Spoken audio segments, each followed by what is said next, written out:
apa yang terjadi?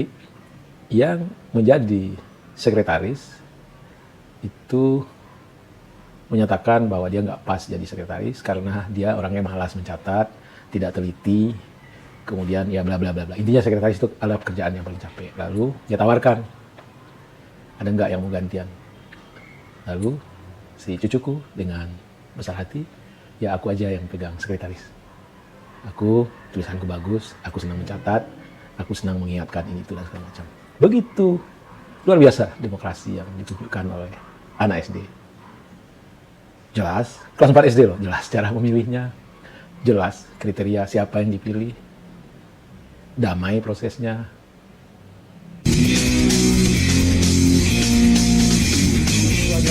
Ketemu lagi kita di channel yang perlu imajinasi informasi gratis tidak bayar. Subscribe. Assalamualaikum warahmatullahi wabarakatuh. Senang jumpa lagi dengan teman-teman sobat Kicau Jelata. Mudah-mudahan kita semua selalu dalam lindungan Allah Subhanahu wa taala. Ini sudah tahun 2023. Januari sudah mau masuk ke penggalan minggu kedua. Atau sudah masuk minggu kedua ini.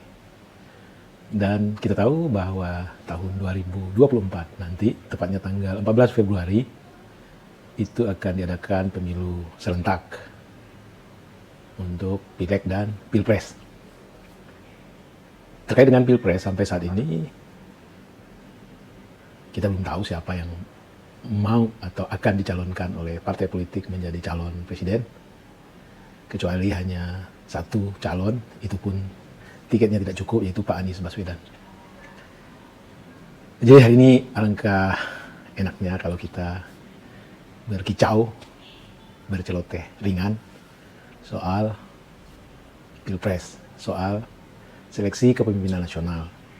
Orang nomor satu di Indonesia yang akan mewujudkan cita-cita untuk apa negeri ini didirikan, untuk apa organisasi besar ini diadakan. Tentu yang mengadakan bukan kita, tapi para pendahulu kita, founding parents kita. Kita ingin mengingatkan kembali bahwa tujuan dari pendirian organisasi besar yang bernama Republik Indonesia ini itu jelas,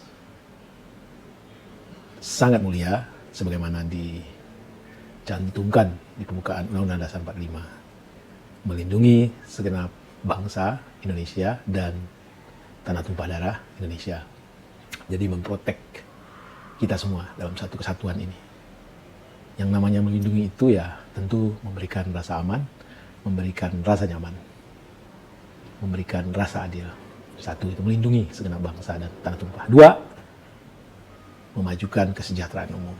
Artinya itu ya setiap warga negara, setiap orang yang ikut di kapal besar ini harus dimajukan kesejahteraannya, harus disejahterakan. Lalu yang ketiga adalah mencerdaskan kehidupan bangsa. Luar biasa, setelah kita merasa terlindungi, aman, nyaman, ya saatnya kita belajar. Karena dengan ilmu pengetahuan lah kita bisa menjemput takdir baik. Dan yang dicerdaskan bukan hanya anak pemimpin, bukan hanya anak para elitis, tidak, kehidupan bangsa. Artinya semua. Siapapun yang berada di tanah tumpah darah Republik Indonesia, apapun status sosialnya, apapun sukunya, bagaimana rendah pun keadaan ekonominya, mereka berhak. Dan tugas negara untuk mencerdaskan mereka yang diwujudkan oleh pemimpin yang kita pilih 5 tahun sekali. Yang keempat, pride sebagai warga dunia, ya kita, bangsa besar, bangsa tangguh, ikut serta berkontribusi untuk kedamaian dunia. Begitu mulia tujuan organisasi besar ini didirikan, sehingga tidak ada kita dengar, katakanlah, yang tidak sepakat, yang tidak setuju. Semua setuju dengan tujuan. Bahwa cara, ada perdebatan di konstituante dan segala macam bentuk dari negara ini, itu pun bisa diselesaikan. Kita pilih Republik. Kembali ke soal Pilpres atau seleksi kepemimpinan nasional, Pak Kica ingin kita beranjak sebentar tentang cerita cucu Bang Kica. Jadi Moza itu cucu Bang Kica. cucu pertama, sekarang kelas 4 SD. Nah, satu saat dia datang, Inyi, dia panggil Bang Ica itu Inyi. Sekarang Moza jadi sekretaris di kelas Moza. Wow, keren. Bagaimana kok bisa jadi sekretaris? Lalu dia bercerita bahwa ada pemilihan ketua kelas. Caranya ini luar biasa. Kalah kita sama anak SD, kalah. Jadi masing-masing anak disuruh menuliskan nama siapa yang menurut mereka cocok menjadi ketua kelas, wakil ketua kelas, sekretaris, dan bendahara. Jadi ada 4 yang dipilih. Masing-masing anak menulis. Bebas. Boleh menulis nama sendiri. Lalu setelah ditulis, kemudian mereka membuat skor. Yang keluar 4 besar, itulah kandidat yang akan mereka pilih kembali menjadi ketua kelas, wakil ketua kelas, sekretaris, bendahara. Posisinya harus sesuai suara. Lalu setelah keluar 4 nama, termasuk salah satunya nama cucuku, mereka mengadakan semacam, katakanlah, pemahaman, coaching, segala macam, rapat-rapat kecil, siapa yang paling cocok. Aku tanya cucuku, apa yang dibicarakan untuk memilih siapa dan segala macam dalam proses sosialisasi itu. Cucuku mengatakan bahwa kita memilih orang yang tentu tidak nakal, dan selama ini support di kelas, tidak bermasalah dengan guru, prestasinya bagus. Itu kriteria yang mereka tentukan sendiri. Lalu mereka mengadakan pemilihan ulang untuk yang 4 nama itu. Kemudian keluarlah, dan Moza cucuku mendapatkan suara nomor 2. Artinya dia wakil ketua kelas. Tetapi apa yang terjadi? Yang menjadi sekretaris itu menyatakan bahwa dia nggak pas jadi sekretaris karena dia orangnya malas mencatat, tidak teliti, kemudian ya bla bla bla bla. Intinya sekretaris itu adalah pekerjaan yang paling capek. Lalu dia tawarkan, ada nggak yang mau gantian? Lalu si cucuku dengan besar hati, ya aku aja yang pegang sekretaris. Aku, tulisanku bagus, aku senang mencatat, aku senang mengingatkan ini itu dan segala macam. Begitu luar biasa demokrasi yang ditunjukkan oleh anak SD. Jelas, kelas 4 SD loh, jelas cara memilihnya, jelas kriteria siapa yang dipilih, damai prosesnya. Nah, kembali ke soal Pilpres. Kita tahu bahwa apa yang mau diwujudkan tentang cita-cita proklamasi itu tentu pekerjaan berat. Sementara tentang waktu seorang presiden itu hanya 5 tahun dan dapat dipanjang 5 tahun lagi. Jadi kita tentu butuh waktu yang cukup untuk menilai apakah seseorang itu punya kapasitas, punya integritas untuk melaksanakan apa yang menjadi kewajibannya. Dan mustahil, katakanlah kalau Pilpres itu pendaftaran dari calon presiden itu, kalau Bang Ica nggak salah itu di bulan Oktober ya, Oktober tahun 2023 ini. Berarti praktis November, Desember, Januari, 4 bulan. Mustahil bagi kita untuk tahu siapa yang punya kapasitas. Ini kalau Bang Ica bilang terlalu malang nasib kita sebagai rakyat. Satu, kita tidak bisa menentukan. Yang menentukan adalah partai. Yang kedua, tidak semua partai bisa mencalonkan karena mereka dibatasi oleh presidential threshold 20%. Yang ketiga, waktu untuk menilai sangat amat pendek, 4 bulan.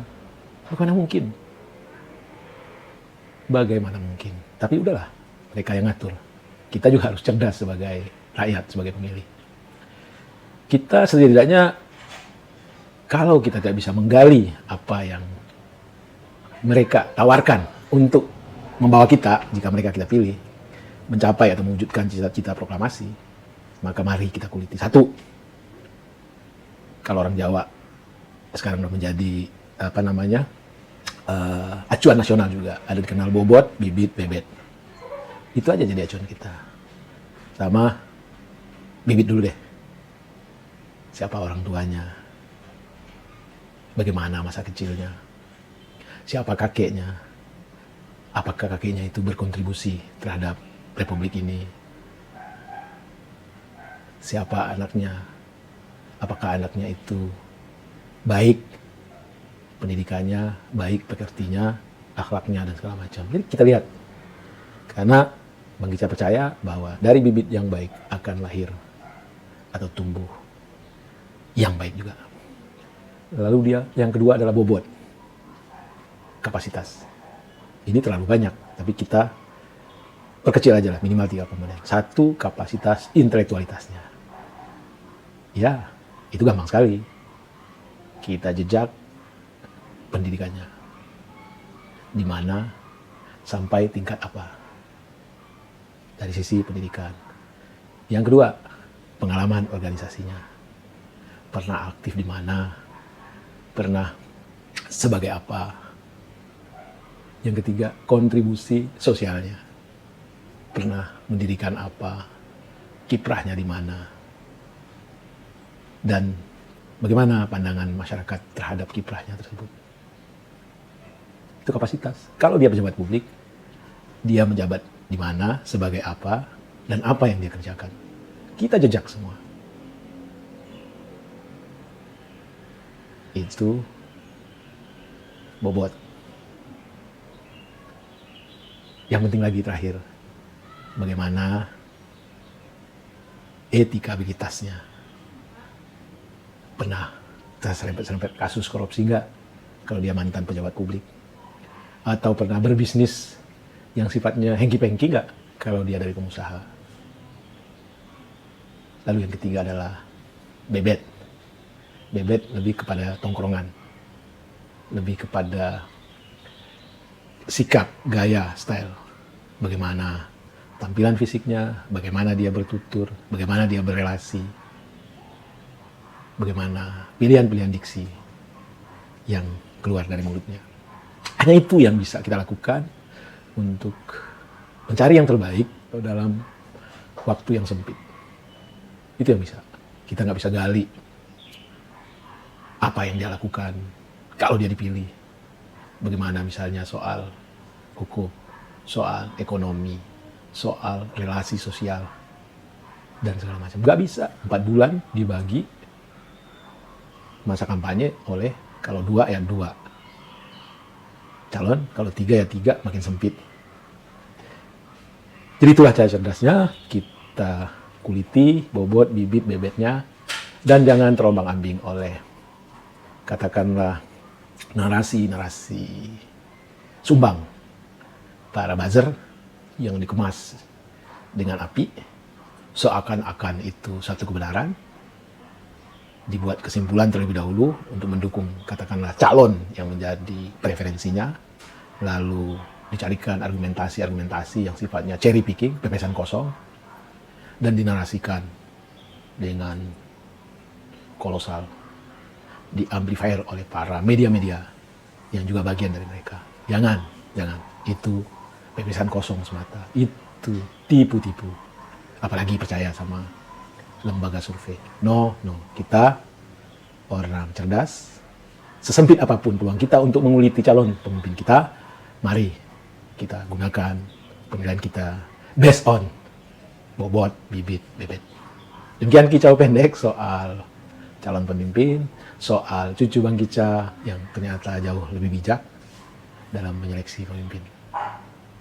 Wabillahi taufiq wal hidayah. Wassalamualaikum warahmatullahi wabarakatuh. Salam sehat dan bahagia.